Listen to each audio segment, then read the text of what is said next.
31주를 같이 보도록 하겠습니다.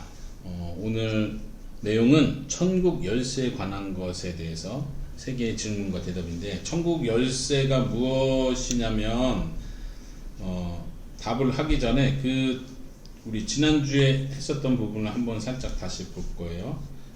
82문답에 보면 우리가 세례 성찬을 쭉 공부하다가 82문답에서 누가 성찬을 받습니까 하다가 자신의 고백과 생활에서 믿지 않음과 경건치 않음 드러내는 자도 성찬이 허용됩니까? 라고 질문하고, 지난 시간에 아닙니다. 그렇게 하면 하나님의 언약이 더럽혀지고 하나님의 진노가 교회 회중에게 내립니다. 그렇기 때문에 교회는 천국 열쇠, 여기에 사용되죠. 천국 열쇠를 사용하여 그런 사람들, 회개하지 않는 사람들을 돌이킬 때까지 성찬에서 제외시켜야 합니다. 이렇게 지난 시간에 성찬과 관련해서 한 거예요. 천국 열쇠도 이 성찬과 관련된 건데, 이 천국 열쇠란 단어 자체가 성경에 나오는 표현이기 때문에 이렇게 그대로 썼어요. 자, 그러면은 83문답 읽어보겠습니다. 천국의 열쇠는 무엇입니까? 거룩한 복음의 강설과 교회의 건징인데, 이 두 가지를 통하여 믿는 자에게는 천국이 열리고 믿지 않는 자에게는 닫힙니다. 네, 이 열쇠라는 비유 자체가 우리가 연상할 수 있는 게 그거죠. 문을 열고 닫는 건데, 이 비유 자체는 성경에서 청지기 비유라고 생각하시면 돼요. 집에 주인이 있고 그 집을 관리하도록 관리를 맡은 사람이 청지기라고 불렀어요. 그 사람에게 열쇠를 주고 그 집의 문을 열고 닫을 수 있도록 하는 거죠. 교회는 특별히 하나님의 집이다 이렇게 표현도 했었는데, 그러면 그 열쇠는 무엇을 의미하느냐 했을 때 2가지로 설명했어요. 복음의 강설, 설교라고 생각하면 좋겠어요. 복음 설교와 교회의 건징. 건징은 뭐예요? 영어로 디서플린 해가지고 훈계하는 거, 책망하는 거, 교정하는 거, 이런 걸 의미해요. 특별히 자녀를 양육한다 할 때 쓸 수 있는 표현이고요. 교회에 잘못된 사람을 바로 잡는 거를 건징이라고 하는데, 이 2가지를 통해서 믿는 자에게는 천국이 열리고 믿지 않는 자에게는 닫힙니다.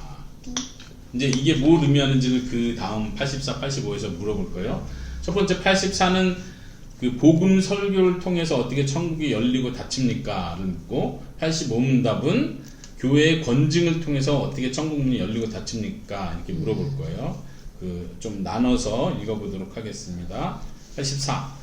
거룩한 복음의 강설을 통하여 어떻게 천국이 열리고 닫힙니까? 그리스도의 명령에 따라 하나님께서 그리스도의 공로 때문에 사람들이 참된 믿음으로 복음의 약속을 받아들일 때마다 참으로 그들의 모든 죄를 사하신다는 사실이 신자들 전체나 개개인에게 선포되고 공적으로 증언될 때 천국이 열립니다. 일단 여기까지 나눠서 보겠습니다.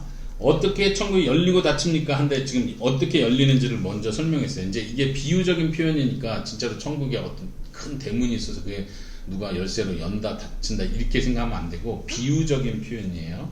천국이 열린다는 건 뭐예요? 그 안으로 믿는 자가 천국의 백성으로 들어간다, 이런 이미지로서 사용한다는 거 기억하시고, 어떻게 열리냐면 예수님이 명령하셨는데, 중요한 건 명령을 따라서 하는 거예요. 예수님이 명령하시기를 복음을 선포하라고 명령하셨어요. 그래서 사람들이 참된 믿음으로 복음의 약속을 받아들여요.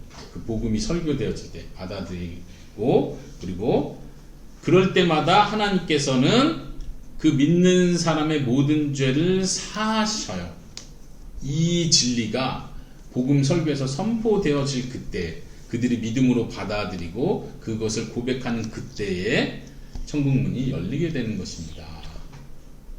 하나님의 백성이 될 수 있다는 얘기죠. 그 믿음으로써. 그러니까 여기서 이제 중요한 표현은 그리스도께서 그걸 명령하셨고, 하나님의 사역자들은 그것을 선포하고, 아래 보면 개인에게나 전체에게 선포되고 공적으로 증언된다, 이 표현이. 그러니까 교회적인 사역을 얘기하는 거예요. 그러니까 복음을 선포하는 자의 권위가 굉장한 거죠. 그래서 천국 열쇠를 쥐었다 이렇게까지 표현하는 거예요. 그럼 반대는 뭐겠어요? 믿지 않는 자들에 대한 얘기겠죠. 그 다음 읽어주세요. 시작.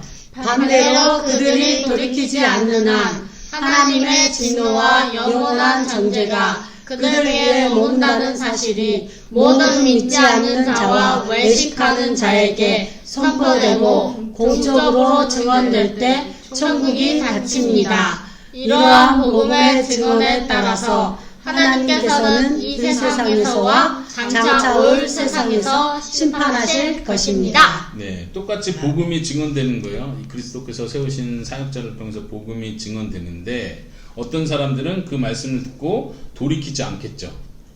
그들에게도 똑같이 믿는 자에게는 천국이 허락되지만 믿지 않는 자에게는 심판과 정죄가 주어진다는 그 복음의 말씀이 똑같이 전해질 텐데 그들에게는 진노와 영원한 정죄가 그들 위에 머문다는 사실이 이것도 공적으로 선포되는 거예요.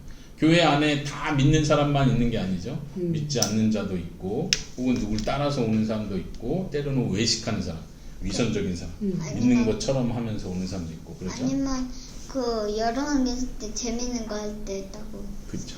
재미 때문에 오는 사람도 있고. 재밌는 거. 어쨌든 이 복음 선포를 통해서 믿음으로 반응하지 않는 사람들에겐 천국 문이 닫히게 되는 것입니다. 분명히 회개해야 합니다. 그리스도가 주님이십니다라고 선포했는데 그걸 거절하는 순간 그 거절하는 것 때문에 천국 문이 그들에게는 닫힌다는 것입니다. 근데 거짓말로 네 하면서 들어오려고 하면 그냥 하나님도 아니까 그러는 거예요. 딱 거짓말로 네 하면서 믿는다는 척하면서 하면 그렇죠. 그게 위선적인 거죠. 그러니까 속인다는 거죠. 근데 하나님은 속지 않겠죠. 그러니까 이 천국 문이 열리고 닫히는 건 뭐 목사가 힘이 있어서 너 보니까 안 믿는 것 같아. 내가 너한테는 천국 허락하지 않아. 해서 목사의 권위로 한다는 얘기가 아니에요.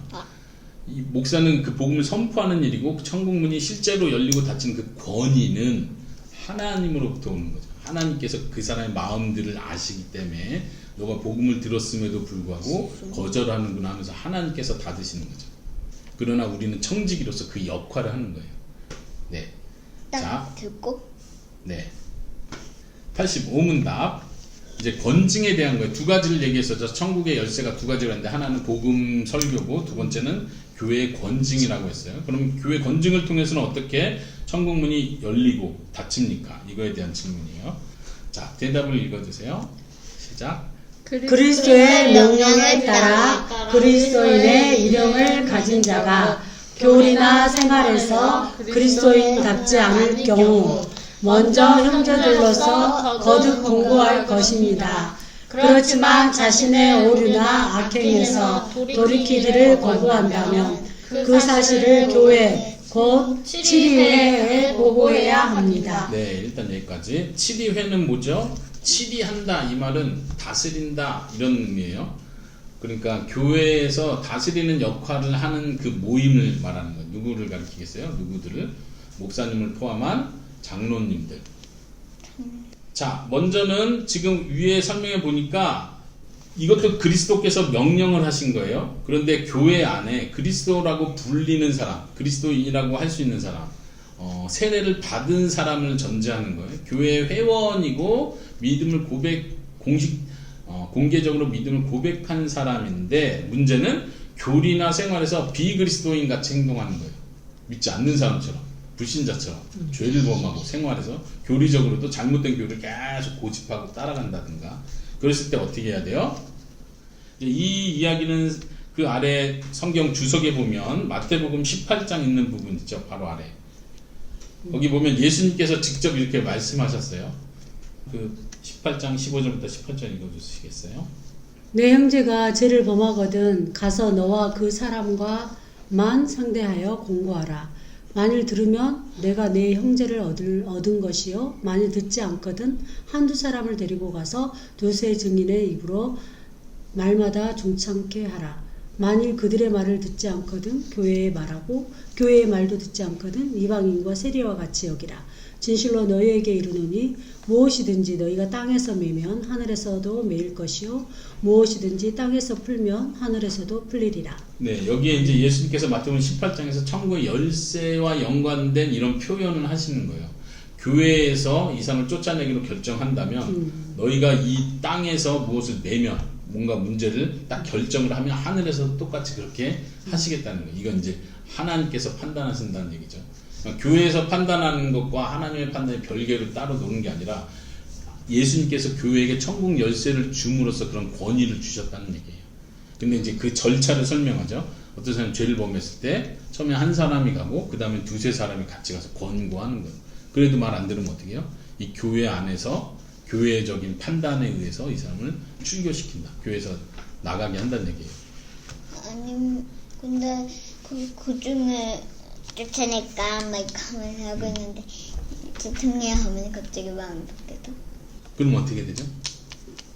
회개한 거지. 진이 질문을 잘 생각하고 그 뒤에를 먼저 읽어보고 대답을 찾아보겠습니다. 아까 어디 읽을 차례죠? 그들이 맞습니까? 네. 읽어주세요. 시작.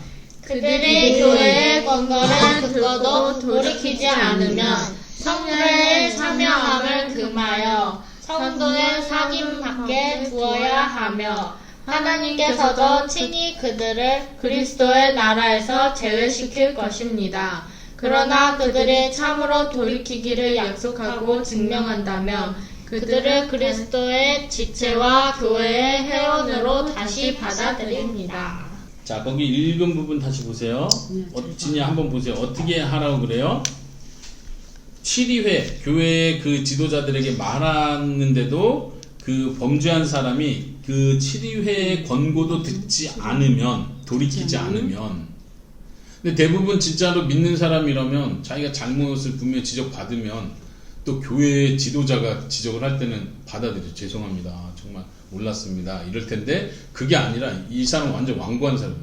내가 뭘 잘못했다고 그럽니까? 전 이거 괜찮다고 생각합니다. 전 이게 맞다고 생각합니다. 이렇게 나온다면 교회적으로 이 사람을 출교까지 할 수 있다는 얘기예요. 먼저는 성찬에 참여함을 금하는 거예요. 당신은 우리 그리스도와 함께 한 몸을 이룬 그리스도의 몸된 지체가 아닙니다라고 선언하는 거죠. 굉장히 무서운 거예요. 교회가 할 수 있는 최고의 벌, 최고의 징계가 성찬을 금지시키고 출교하는 거예요. 출교한다는 건 우리 공동체 모임에서 여기서 사귐이라고 했죠. 교제 밖으로 자르는 거예요. 구약의 표현으로 하자면 하나님의 백성에서 끊치리라 한 그 끊어지는 선언을 하는 거예요. 끊는 선언을 하는 거예요. 그런 의미에서 굉장히 무서운 거죠. 근데 이제 그 뒤에 부분에 이제 소망이 있어요. 아까 진이가 물어봤었죠. 그 뒤에 한번 보세요.